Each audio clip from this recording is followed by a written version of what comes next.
The CBS Radio Mystery Theater presents...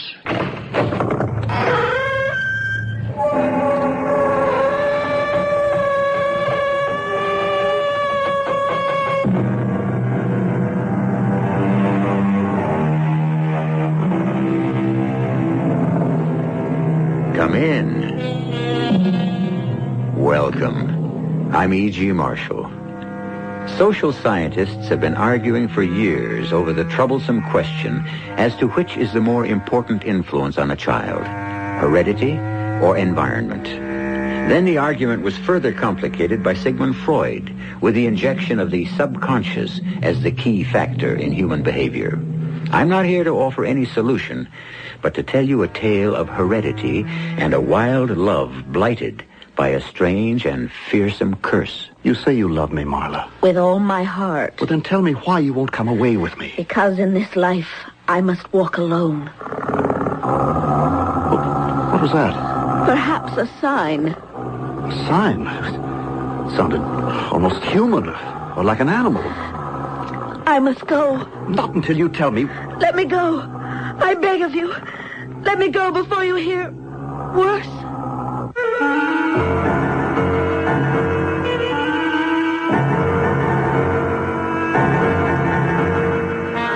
Our mystery drama, The Cezar Curse, was especially adapted from the Robert Louis Stevenson classic For the Mystery Theater by Murray Burnett and stars Richard Kiley.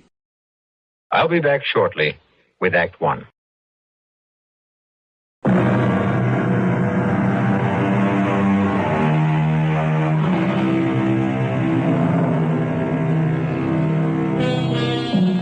We all know that there is no such thing as a curse transmitted from one generation to the next, which calls down evil upon all the descendants of the cursed family. Science, of course, tells us that such diseases as diabetes, hemophilia, and madness can be handed down in a family, but science frowns upon anything of the extraordinary or bizarre. In this instance, I must respectfully take issue with the scientists, and as a case in point, bring you the story of George Capewell, whom we first meet at the age of 67, as he adds a codicil to his last will and testament. Today, my family physician told me that death is no more than a week or two away. Therefore, I feel compelled to explain why I, George Capewell, will be the last of the Capewells. This was my choice, and this codicil to my will explain why I made it. For the sake of clarity, I must go back some 40 years, to one summer when I fell seriously ill and almost died while vacationing in Spain. Well, young man, you are looking almost alive again. And I don't mind saying it is a small miracle. Sponsored by you, Dr. Valdez. Well, let's give God a little credit, too. And now, to complete the cure, I insist that you have a few weeks of absolute rest and good, fresh air. Well, if you're talking about one of those sanatoriums, forget it. The place I have in mind is as completely unlike a sanatorium as you can imagine.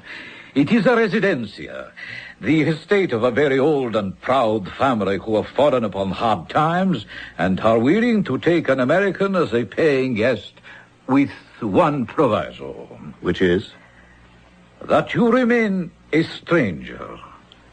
You are not permitted the smallest intimacy.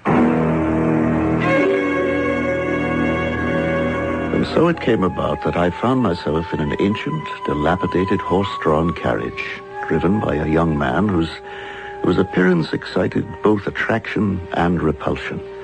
Lithe and well-built, with large, brilliant yellow eyes, good aquiline features, he was also so extremely hairy that one instinctively drew back from him. Do we have much farther to travel, Felipe? Over 2 bridges and past the top of the mountain, senor. Get on, move! There's no need to whip the horse. I'm in no hurry. Sometimes he grows lazy. Besides, there is the bad place. We come to it shortly. Bad place? On this road? Oh, yes, senor. The first bridge. You can begin to hear it. The bridge is under repair? No, senor. The bridge is safe. Well, then why is this a bad place? Because it makes me afraid. What is there to be afraid of? The noise, senor. The noise. There. It is better now. Such a noise won't hurt you, Felipe. It's just the sound of the water.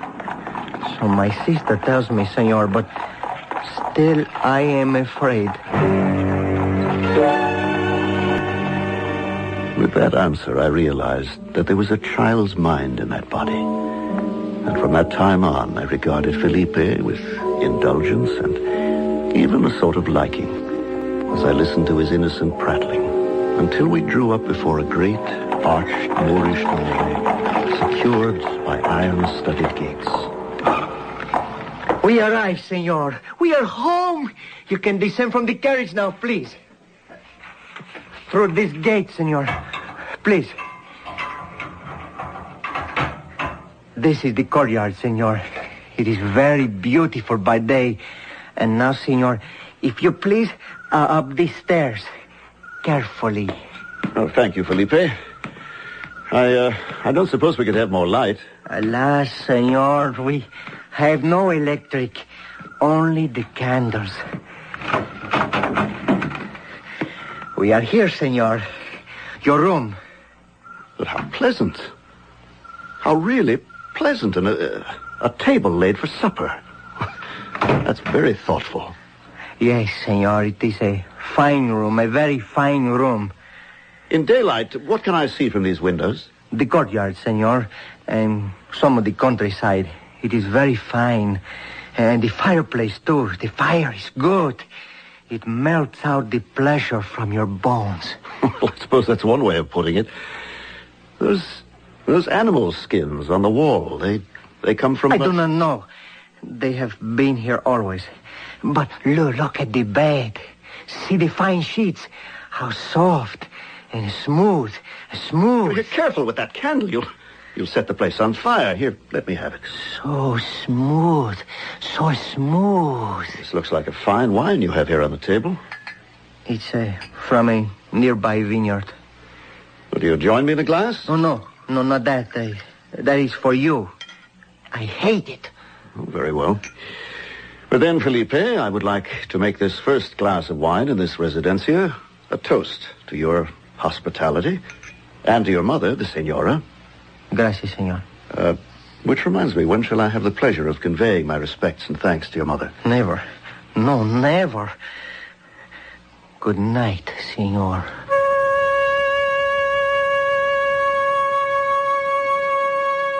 Even now, as I write this document, with the cold hand of death coming ever closer to me, I can still feel the warmth of that fire and see the portrait of the woman on the wall, illuminated by the flickering flames. For 10 days I gained in strength, saw no one but Felipe, and for 10 nights fell asleep with the face of that portrait looking down on me. The face of a magnificently beautiful woman, yet marred by a cruel, sullen, and sensual expression. I was struck by the strong resemblance to Felipe, and one morning as he served me my breakfast, that portrait on the wall... An ancestor, senor. More coffee? No, thank you. Who is that crossing the courtyard? The padre. He comes to hear your sister's confession? Yes. He's been doing that for some time, for many years? Many years. Well, then he would know who the woman in the portrait is. I could ask him. You are not to ask questions. You are not. I have been told. But who told you? Your mother, the senora? You will be punished. You will see. You will be punished. And it will not be because of me or anything I have done. It will not be my fault.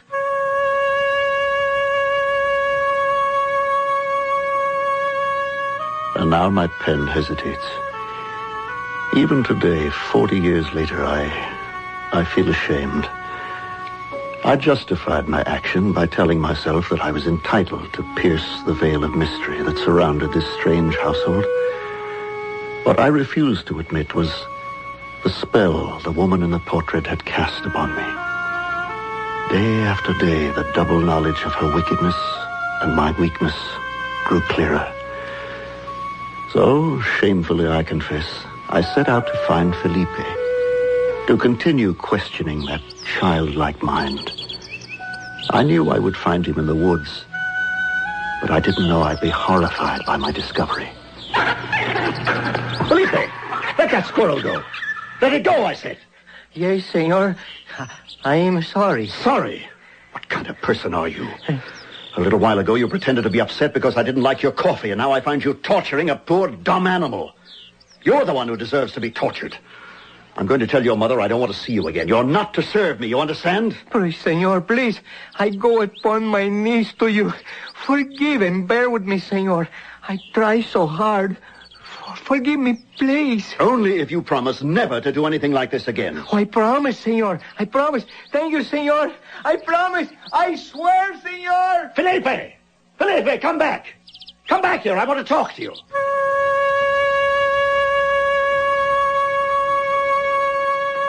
But no amount of calling brought him back. I returned to the house, and as I walked slowly across the courtyard, I first saw my hostess. She was seated on an animal skin, leaning against a pillar, sunning herself. She was an elegant, sumptuous figure, and although she must have heard my footsteps, she seemed unconscious of my presence. Good day, Senora... Cezar. May I join you? If you wish. You know who I am? A guest.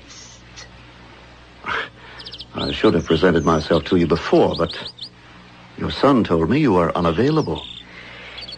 You may sit here if you stay out of my sun.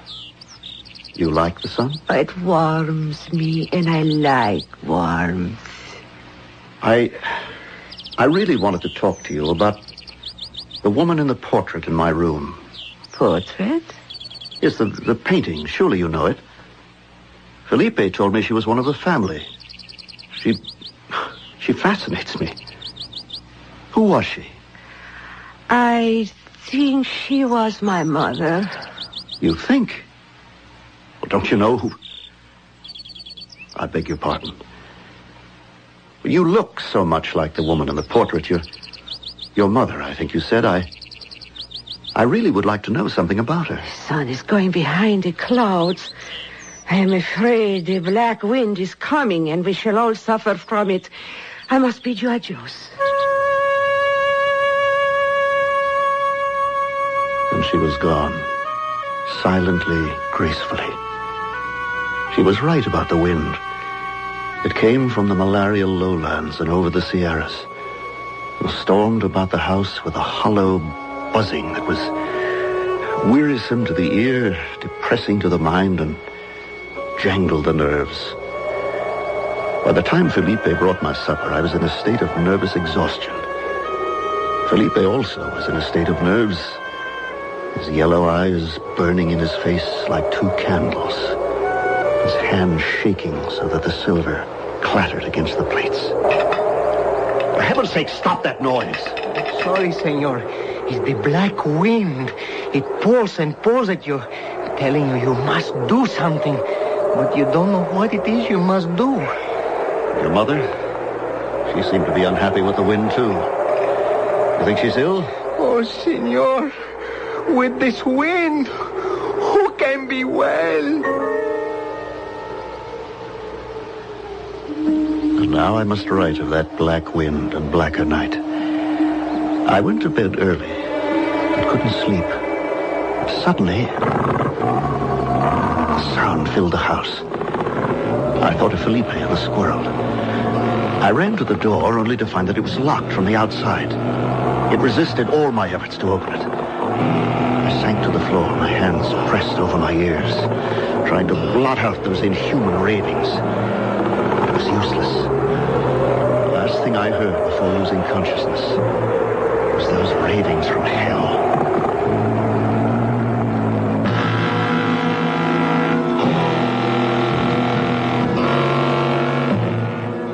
those among us who feel that some mysteries are best left unsolved.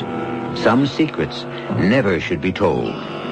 Because George Capewell was not one who believed this, we can continue in a moment with that too. But I warn you, the discovery may well send a shuddering chill through your bones.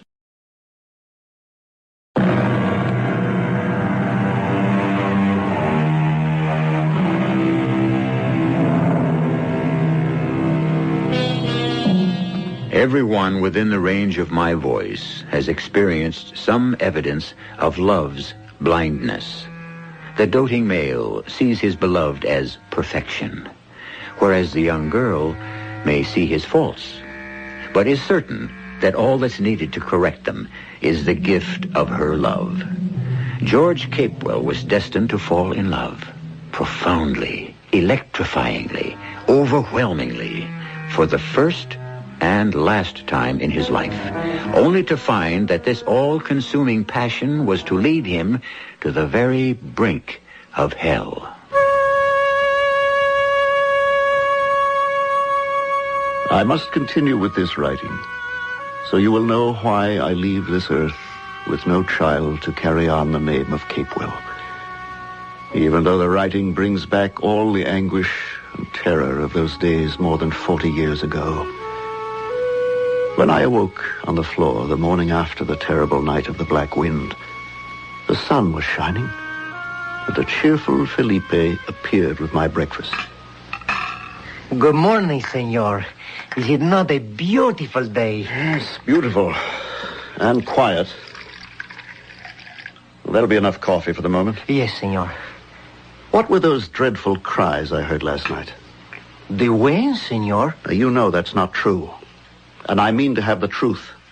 Was it some animal you were torturing? No, senor. I swear it was not. I promised you, senor. And Felipe keeps his promises. Give me your hand, Felipe. Yes, senor. This is the hand that tortured that poor squirrel. But, senor, I swore to you... No use to struggle, Felipe. I'm stronger than you are. And unless I'm mistaken, this is the hand that locked my door last night. Senor, please, let go of my hand. I am a stranger, Felipe, but I'm also a guest. And I will not be locked in my room like a criminal. Now, you understand? Yes, senor. Yes. Thank you. I understand. Now, how is it I never see your sister?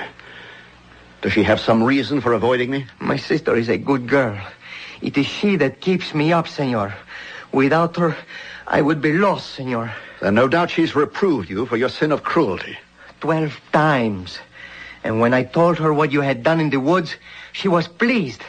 Yes, she was happy. Then who or what was unhappy enough to make those sounds in the night? I have told you, senor. The wind. The black wind. Now, you know I'm stronger than you are, Felipe. Please, senor, let me go. And I will get the truth if I have to shake it or beat it out of you. Please, senor. Yes, who is it? Father Ramon, may I enter? Yes, come in. I was passing in the courtyard. I thought I heard a cry. It was I, Padre. I burned my hand with the coffee. Ah, so, Felipe, then I will be going. No, Father, don't go. I'd like to speak to you. Yes, my son. If the senor doesn't need me... You can go, Felipe. I should introduce myself, Father. I'm... George Capewell, the guest here at the Residencia. Yes, Father, and... Well, you see before you a very puzzled and disturbed man. Is there some way I can help? I hope so, Father. Do you know the woman in this portrait on the wall? Ah, yes. That is the likeness of Marla Cezar. Well, I was hoping that you could tell me something about her. She was the great-grandmother of the pleasant daughter of the house who was named after her. But why are you concerned with the painting? Well, because of the beauty of the woman, because of the resemblance of the present Senora Cezar to this woman, and... Well, because, Father, the woman in the portrait has cast a dark shadow on my mind. I know that you came here to regain your health after a severe illness. Perhaps there are still some traces of fever that linger. No fever in the world could make me hear the cries I heard last night, Father. They sounded like the bestial screams of a soul in hell. And you think they came from the portrait? The whole atmosphere of this residencia is strange. I've never seen the daughter of the house, and That is how it should be. Oh, if you will forgive me, I should be with her now. I don't like to keep her waiting. You're telling me to close my eyes and ears to everything that goes on and not interfere? I am only reminding you that you are a guest, and you should remain a guest. Nothing more. Sleep came to me early, and dreams filled the night.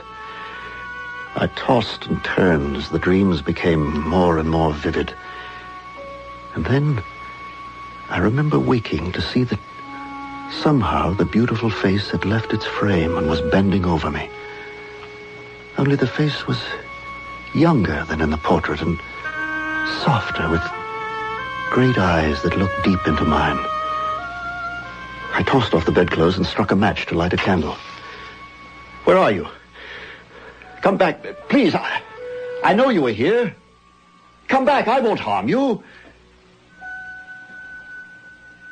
But there was only silence, and the cruel eyes of the portrait looking down at me. I sat up the rest of the night, and it was the next day when I came face to face with Marla Cezar, as she stood in her doorway after saying farewell to Father Ramon. Once again I looked into those marvelous eyes, and then she turned quickly and closed the door. I rapped sharply. Senorita, please open the door. Senor, it is useless. What is useless? That we should talk. But we must. We cannot. Cannot? What will stop us? I will. I know that what you're thinking is impossible. Then you know what I'm thinking. Of course. And you'll turn your back on me? And my love? I have no choice. Nonsense. Everyone has a choice. Except me. Why do you say that? I know. Believe me. I know. All right, tell me why. Please, senor.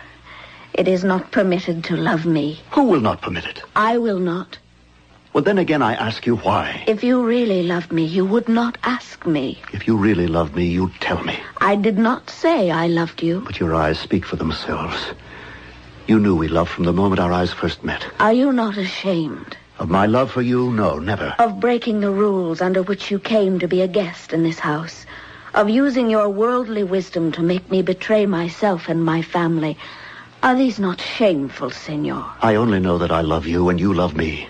And between two people who love, there must be trust. And between us, senor, I tell you there can be nothing but a closed door.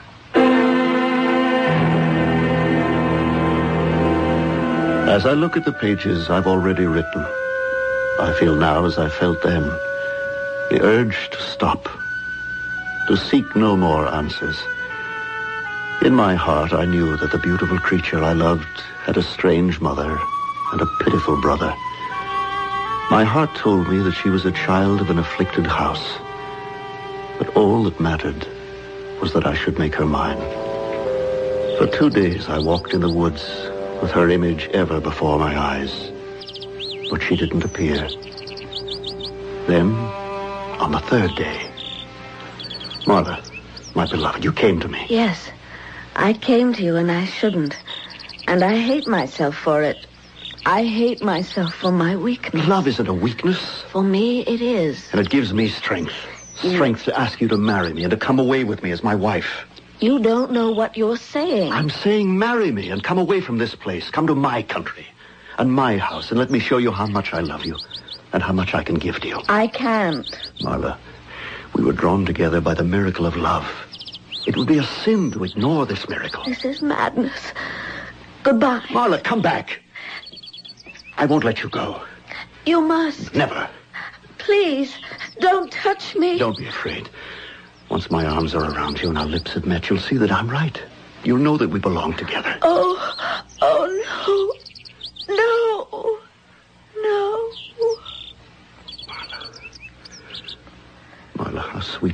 sounds on my lips. You do love me. Admit it, darling.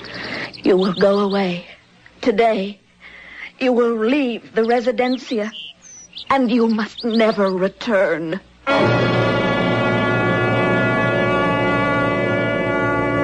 Fatalists believe that the threads of our lives are woven for us long before we embark on life's journey, and that it's useless to struggle against our destinies. But for centuries, the stuff of drama has been fashioned from a man's refusal to accept the inevitable, to fight on, no matter what the odds. George Capewell chose to fight, and we'll be back with the terrifying results of that decision in a few moments.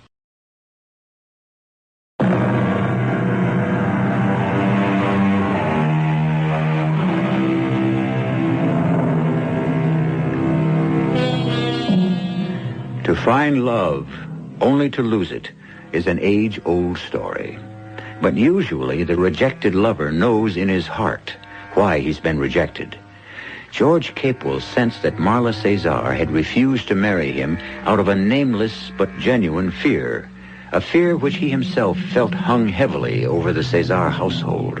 George Capewell was convinced that if he only could discover the cause of this fear, he could dispel it, and he and Marla would live happily ever after.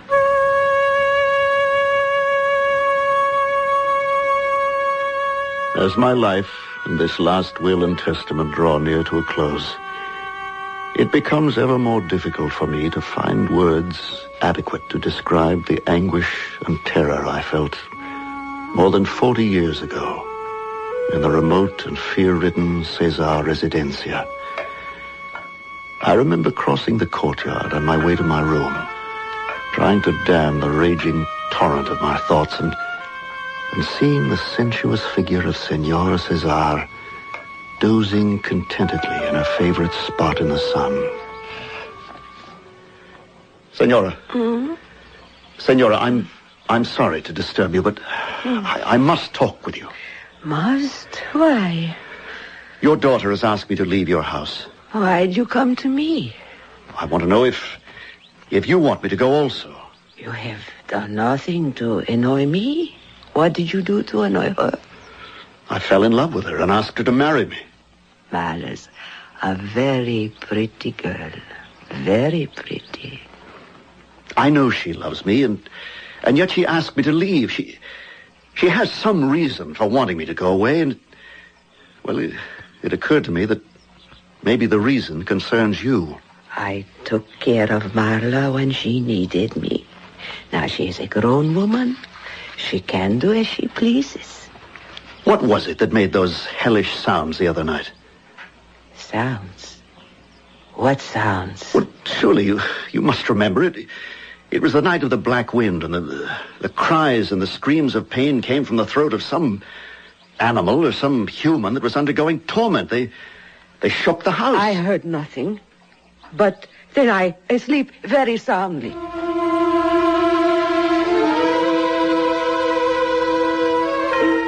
She was lying, of course.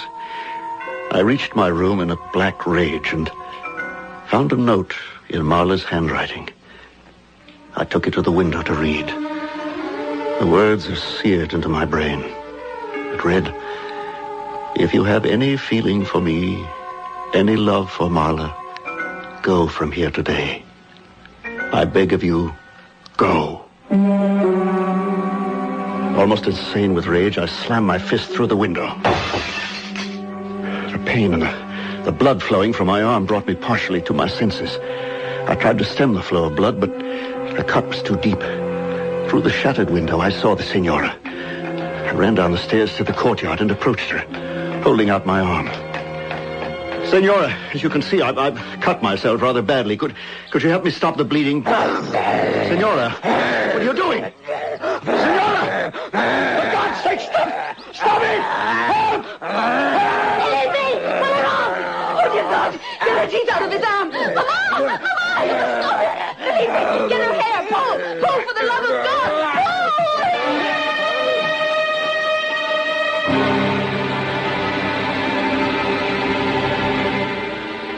I lost consciousness and remember waking up in bed in my room, with Marla kneeling by my bedside. Oh, my love, my love. Dear, precious heart, I should have sent you away long ago, but I didn't have the strength. Don't cry, Marla. Darling, and don't blame yourself. I have done as you asked, sister, and brought the carriage in front. Will he be able to travel? He must, Felipe. You know that. No. You think that now I'd go away and leave you with... My mother. Can you sit up? Of course I can. Oh! He cannot walk. I will have to carry him. No, I can't leave you here. It's dangerous. I have lived here all my life.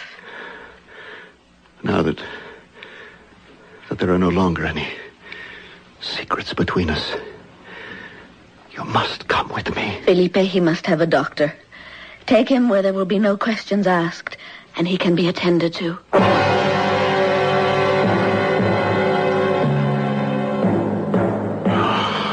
Where am I? What place is this? Marla? Where's Marla? Dulce, easy, my son. Father Ramon, what are you doing here? Praying for you, my son. Yes, but what is this place? How long have I been here? July in the house of the Tegendama family. In the old days, they belonged to the Cezar estate. They still feel loyalty to the Cezar family. You have been here 3 days. Yes, but who brought me here? Felipe bore you, aided by one of the Tegendama sons. And my wounds? Marla cared for them? Only at first. Your cuts were too serious, so we sent for your doctor. Cuts? You put your hands through a glass window, did you not? Sir, you know that I'm not asking this question out of idle curiosity. What of the Cezar family? What are they? An unfortunate example of a declining race. Once rich and mighty, they are now poor and neglected. But not by you. You visit Marla often. I've seen you. Yes. The señorita is well informed. And her mother? You do not visit her? No. Is she insane? I can only answer that according to my belief. She is not, or was not. Oh, when she was young, she was wild, but she was surely sane. You know I love Marla. I know. Then you will help me see her? No. But why not? Such a meeting will only bring pain to you both. It could also bring happiness. How could that come about? I propose to marry her and take her away from here, from the evil influences that pollute the residencia. This strain, or whatever it is, may live only in the place where it was born.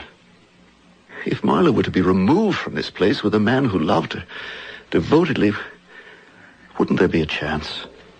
I do not know. But in a matter of this kind, I would trust the judgment of the señorita. Will you take her a message? Before I answer that, I must tell you what the people of these parts believe about Marla's father.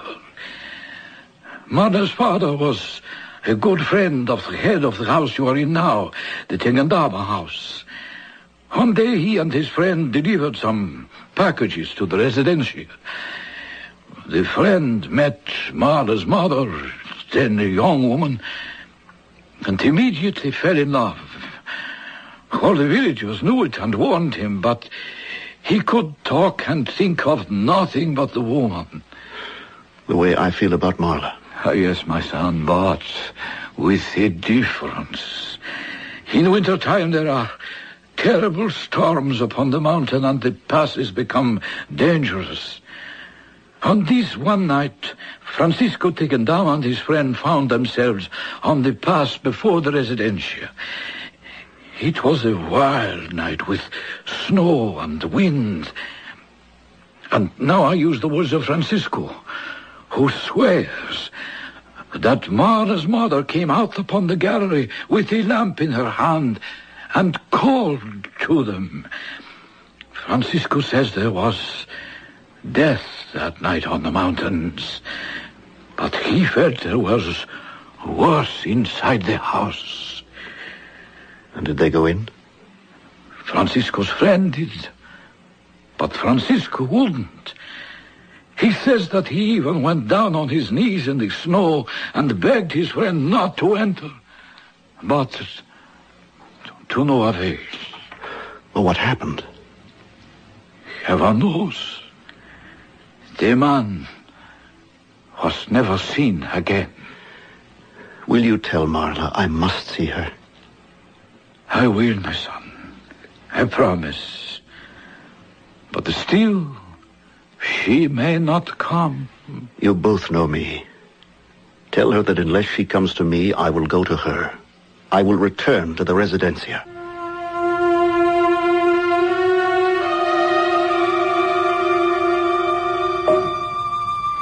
It was wrong of you to send me that message with Father Raymond. I wanted to see you to tell you that nothing matters. If you will not go away with me, I will stay here with you. I ask nothing. I love you. Dearest, I know you love me, but listen. I wish with all my heart that I did not have to tell you these things. I prayed, oh, how I prayed that you would leave without seeing me or asking for me. But my prayers were not answered. I must teach you to see me for what I am, for what I may become. Not you, Marla. I know your beauty not from your face, but from your soul. Give me your hand. There. I place it against my heart. You feel the very beat of life. It only moves for you. It is yours. But then why are you... But it is mine. Think how affected you were by the portrait that hung in your bedroom. You remember that painting? Yes, every line, every feature. The woman who sat for it died years ago, and she did evil in her lifetime. Now recall the painting and look closely at me. And what do you see? I see the beautiful girl I love. But you also see that my eyes and my hair, the lines of my body, they're exactly the same as the portrait. But the mouth is different. Your lovely mouth reveals only sweetness. The mouth in the portrait showed cruelty. Forget your family and be my wife. You ask me to forget my family. Can't you see that no gesture I make, no tone in my voice, nor any glance from my eyes is wholly mine? Yours and yours alone. It's you I love. You think I can escape my heritage? Of course. And I tell you, my love, that the hands of the dead are in my bosom. They move me, they guide me. Marla, I love you and not shadows from the past. Shadows? Shadows bearing the weight of centuries. Wise, cunning, and cruel. Their flags led in war. The king called them cousin. But in what you tell me, there's nothing of which to be ashamed, nothing to fear. There came the change. My ancestors began to go down. Their minds fell asleep. Their passions awoke in gusts. Beauty was still handed down, but no longer guided by humanity. The seed passed on. It was wrapped in flesh. The flesh covered the bones, but they were the bones and the flesh of brutes. And their mind was as the mind of flies. Oh, you've lived too long with this. Too long in that house. Too long with the portraits and the books I saw in your study. You also saw Felipe and my mother. So you have seen for yourself how the wheel has gone backward with my doomed race. But you overlook one thing, me. My heritage, my blood, my ancestors. I feel they'll be strong enough to... And if they don't? You ask me to hand down this cursed vessel of humanity, charge it with fresh life as with fresh poison. Never. I ask you to love me. I already do. And that's why we shall never meet again. Even now, the people in this village are beginning to speak of your love for me, and they will not have it. Every day that you linger here increases your peril. I'm not afraid. I have given my vow. My vow that my race shall walk the earth no more. I shall be the last. I must go. Wait, Marla, please. You heard, and you know, I must go swiftly. Remember me as the woman who sent you away and yet would have longed to keep you forever. The girl who had no dearer hope than to forget you, and no greater fear than to be forgotten. Marla. Marla. Come back!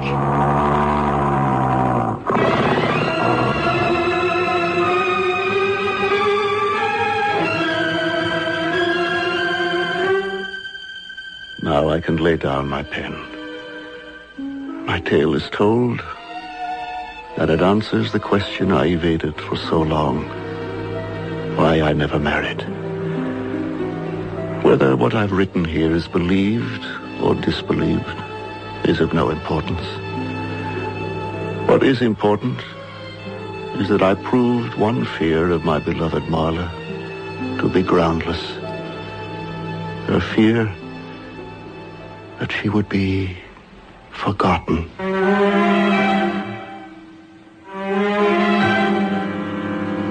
Like George Capewell, I ask for neither belief nor disbelief. The pages of history are filled with the names of people who were burned at the stake because a lot of other people believed they were witches. Therefore, I must add a fact which George Capewell omitted.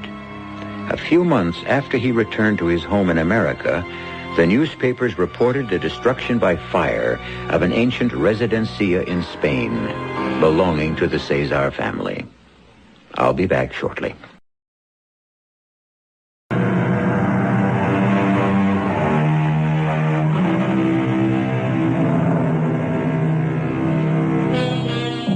It is widely believed that love conquers all. What puzzles me is why this belief is so universal when our literature abounds in stories proving the exact opposite.